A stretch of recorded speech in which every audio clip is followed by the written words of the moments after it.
美國警告將會以更多嘅經濟手段迫使伊朗就範。而喺波斯灣，阿聯酋兩艘郵輪被伊朗無人機襲擊。梁超明嘅報導。美國總統特朗普被記者問及喺波斯灣執勤嘅林肯號航母。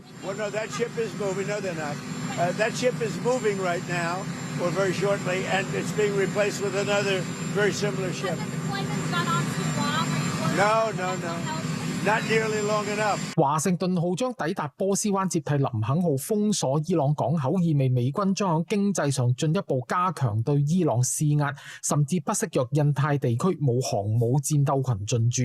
Watch this space for more announcements coming next week because we are going to apply measures like have never been seen in the history of economic isolation。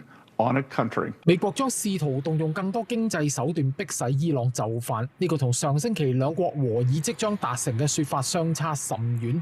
而喺波斯灣有消息指兩艘阿聯酋國營石油公司旗下郵輪可能係被伊朗新開發水下無人艇阿什達擊中損毀，該艇能載運重達200公斤彈頭，航程達600公里。波斯灣局勢重新緊張，令油價今日回升1.5%左右。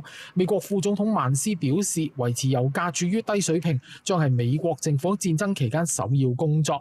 與此同時，本國亦因應霍爾木茲海峽被封鎖威脅國際和平，針對多名伊朗官員實施制裁，包括伊斯蘭革命衛隊及海軍司令、石油及保安官員等。